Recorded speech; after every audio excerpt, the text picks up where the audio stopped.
Nous apprenons qu'il a contracté des dettes au nom du Togo, des dettes qui seront payables jusqu'en 2075. Ça veut dire 50 ans après. 4 000 milliards de dettes sur la tête, sur le dos des Togolais. Où est-ce que cet argent est passé?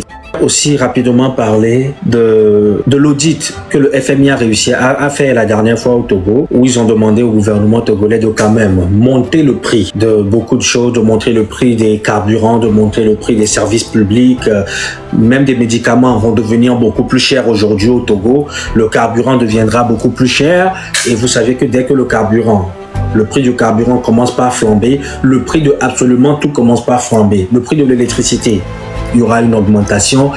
Les frais de douane, il y aura une augmentation. Et j'avais expliqué ici que même ceux qui ont des voitures, vous dédouanez votre voiture au port.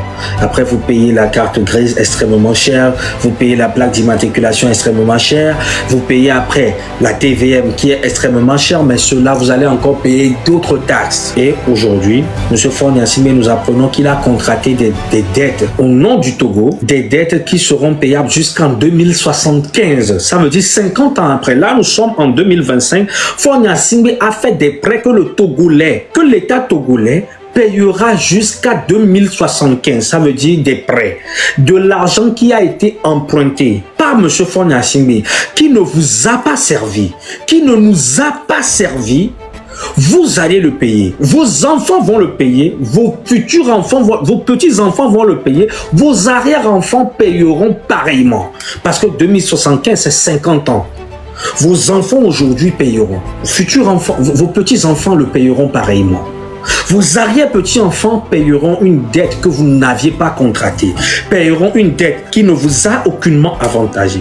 Et tout cela ne vous révolte pas. Et tout cela ne vous amène pas à comprendre que l'erreur est tellement grave qu'il est temps que vous vous leviez, que vous tapez le poing sur la table, que vous sortez et que vous manifestez vraiment l'opération Népal 2075. Est-ce que vous vous imaginez?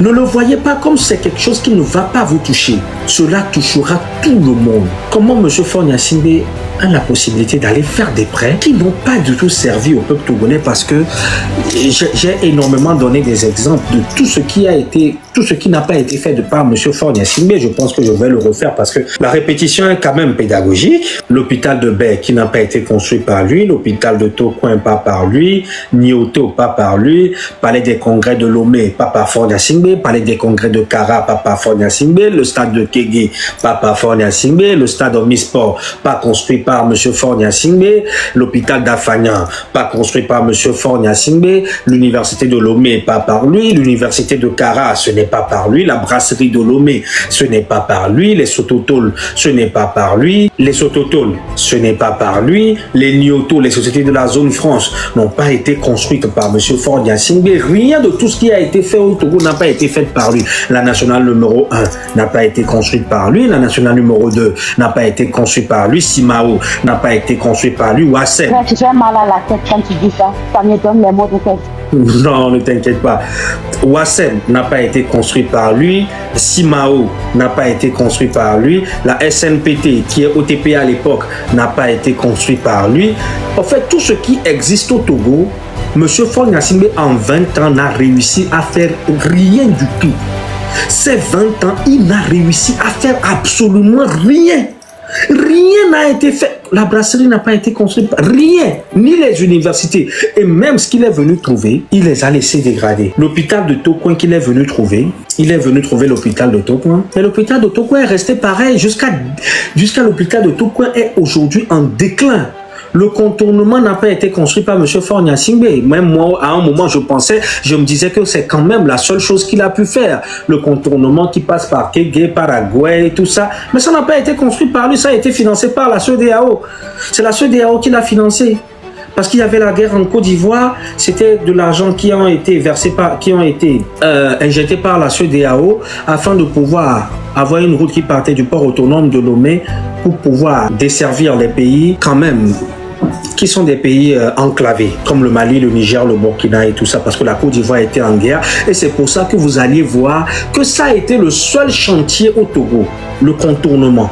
Ça a été le seul chantier au Togo qui a été construit en un temps record, où nous n'avions pas eu de scandale financier, où nous n'avions pas eu des scandales de corruption, où nous n'avions pas eu des scandales de corruption ni de prison, ou ni de... voilà. Et même, à l'époque, je me rappelle, ça a été la seule route que au moment où c'était en construction, même les maisons qui ont été détruites, tout le monde a été dédommagé.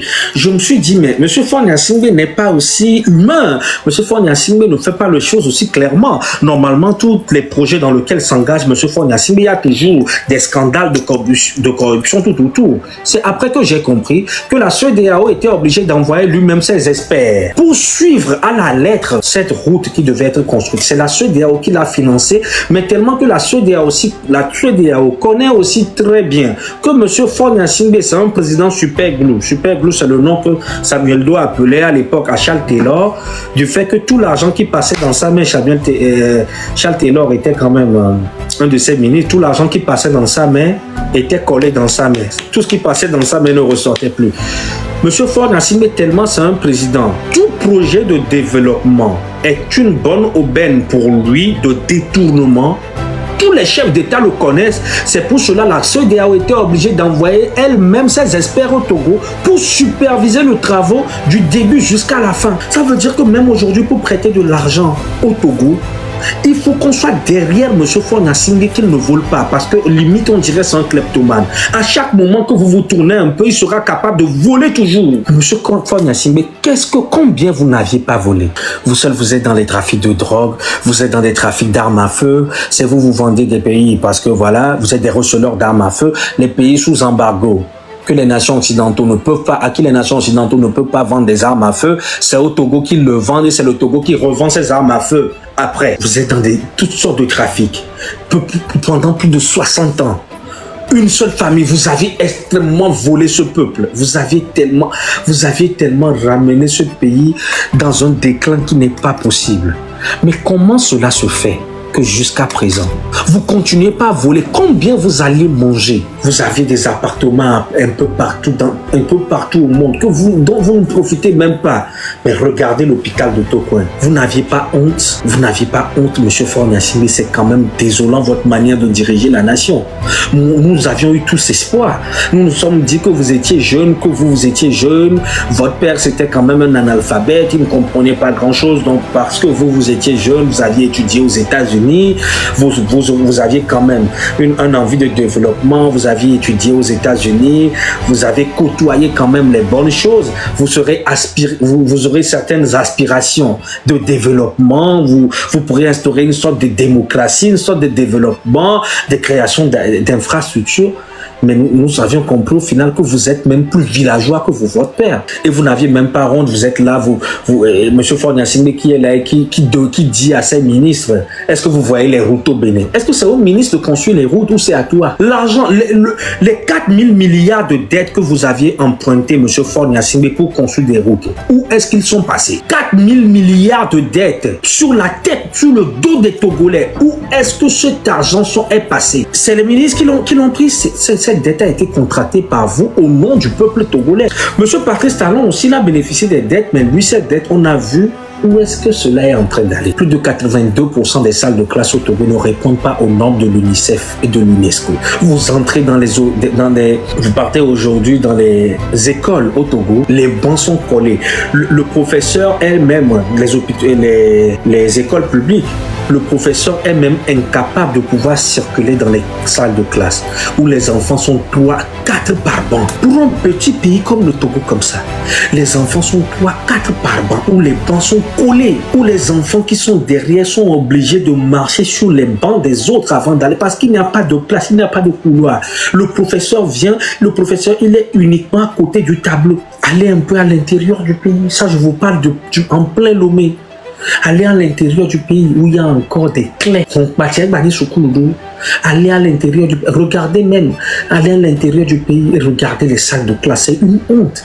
Et nous, les Togolais, partout où l'on passe, on a honte. Quand on nous parle, quand tout le monde nous dit, oui, je suis arrivé au Togo, mais le Togo, ça ressemble à un village. Qu'est-ce que l'on peut dire? On sait qu'il n'a pas tort. Nous ne pourrons même plus défendre le Togo. Le règne de M. Faure Gnassingbé est difficilement défendable. Le Togo est devenu difficilement défendable. Et c'est une personne qui prétend être économiste. On a vu un économiste comme Ouattara, on a vu ce qu'il est arrivé à incarner en 15 ans. Et vous, un économiste en 20 ans, même si le 1/16e ou le 1/32e de ce que Alassane Ouattara a fait en Côte d'Ivoire, vous êtes incapable de le faire. Même le 1/32e.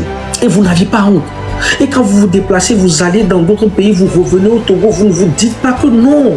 Amiens-toi, je ne comprends pas quoi. Où tous les secteurs du pays sont dans un état cataclysmique. Où aujourd'hui, le Togolais peine même à manger. Le Togolais peine à manger. Mais nous, en Afrique, aujourd'hui, en Afrique, on a plus de 80% des terres arables. Les terres arables, c'est les terres sur lesquelles on peut faire de l'agriculture. Et vous saviez pourquoi le manger commence par coûter extrêmement cher aujourd'hui au Togo? Parce que la majorité des terres agricoles, on privilégie de le vendre aux Chinois et aux Indiens. Vous saviez très bien que les Chinois font plus de 1 milliard. Les Indiens font bientôt 2 milliards de personnes d'habitants. Ces deux pays avoisinent, dépassent déjà les 3 milliards. Donc, ils ont besoin de manger. Ils sont envoyés un peu partout en Afrique pour acheter des terres agricoles. Ils font des productions en quantité, mais qu'ils ramassent et qu'ils ramènent en Chine et en Inde pour nourrir leurs concitoyens. Et dans le même moment, et aujourd'hui même au Togo, c'est les Indiens qui sont privilégiés, c'est les Chinois qui sont privilégiés, c'est les Chinois qui sont propriétaires des terres agricoles dans nos pays. Et dans tout ça, nos États sont complètement en déphasage de soi. Ils ne voient même pas la gravité, parce que c'est quelque chose qui ne leur touche pas, de près. C'est quelque chose qui ne leur touche pas de près. Le problème du foncier, on a un problème. M. Faure Gnassingbé, la mauvaise gestion ou l'échec de M. Faure Gnassingbé est polymorphe. Ça se présente sur beaucoup de formes possibles. Sur la question de l'éducation, M. Faure Gnassingbé a littéralement échoué. Sur la question de la santé, on n'a pas un seul centre de santé au Togo qui répond aux normes de l'OMS, l'Organisation mondiale de la santé. Il a échoué. Sur la question de la justice sociale, il a échoué parce qu'une seule minorité s'accapare des richesses de la nation. Sur la question de la sécurité, il a échoué. Allez voir uniquement l'insécurité qui gangrène au nord du pays.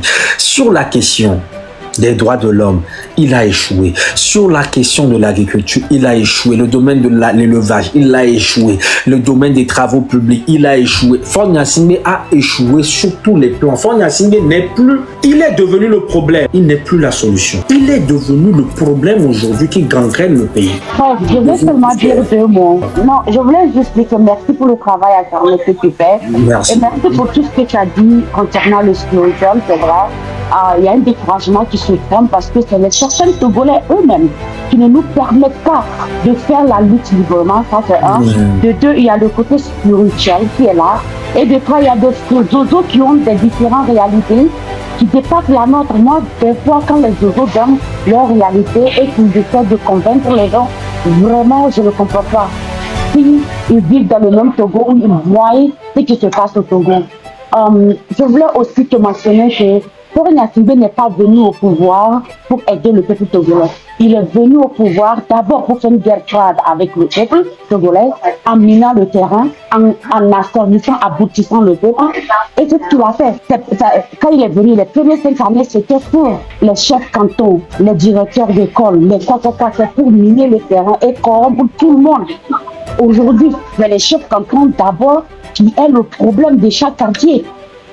Donc, il a fait une guerre froide à les convaincant, à les corrompant, à aboutissant l'éducation, à aboutissant la jeunesse, parce que c'est ça le but, c'est une stratégie. Pour lui, il n'est pas humain, il n'a pas l'humanisme en lui. Donc, on ne doit pas espérer quoi que ce soit de lui. C'est nous, à nous, le peuple, de se lever et de revendiquer et d'arracher notre liberté. Parce que si on ne le fait pas, je te jure, ça va prendre encore 20 ans et c'est la même chose qui va se répéter parce que lui, il n'est pas là-bas pour le peuple. Il est là-bas pour protéger son héritage, son patrimoine qui est le Togo. Pourtant, il oublie que le Togo appartient à tous les Togolais. Merci beaucoup. Merci beaucoup, ma soeur. Merci beaucoup pour ton intervention. En tout cas, c'est... Ah, vous êtes descendu. En tout cas, merci beaucoup pour votre intervention, ma soeur. Merci pour tous ceux qui font aussi ce combat. Je tiens encore à vous encourager. C'est vrai qu'à un moment, nous avions eu une question de découragement. Nous avions été beaucoup à nous décourager. Mais j'avais plus compris que c'était des attaques qui sont orchestrées par ce régime. Mais cela nous motive encore à lui faire cette guerre. Parce qu'il faut que M. Faure Gnassingbé comprenne que tant qu'il ne part pas, nous n'allons pas arrêter cette lutte. Tant qu'il ne part pas, cette lutte ne va pas s'arrêter. Nous allons continuer par le dénoncer jusqu'à sa démission ou jusqu'à son renversement. Mais garde à lui s'il est renversé. Parce que c'est là où il tombera dans l'humiliation la plus absolue. Je préfère encore qu'il démissionne comme un homme et qu'il démissionne comme un homme et qu'il essaie de partir par la grande porte comme Patrice Talon aujourd'hui. Mais s'il s'entête, et c'est ce qui va arriver, à s'accrocher à quelque chose qu'il a déjà laissé, parce que le pouvoir l'a déjà rejeté. S'il s'entête, mais finalement, il y aura un renversement militaire et ce sera la honte pour lui. Et nous, les Togo, tu seras arrêté, M. Faure Gnassingbé, tu seras jugé, tu iras faire un tour à la prison civile de Lomé, parce que c'est l'endroit dans lequel tu as toujours rempli, c'est là où ton frère a élu domicile depuis 16 ans, c'est là où c'est la maison de tous les Togolais aujourd'hui qui se dressent contre vous. Vous irez pareillement à la prison civile de Lomé pour voir ce que vous aviez toujours infligé au peuple togolais. Et tout l'argent que vous aviez volé, nous allions vous prendre la majorité avant de vous laisser partir en exil. Donc c'est encore mieux que vous démissionnez, que vous partez par la grande porte. Donc je le disais, sur tous les plans, M. Faure Gnassingbé a échoué. Aujourd'hui, même quand nous voyons nos villes sont en train de s'agrandir de manière stratosphérique.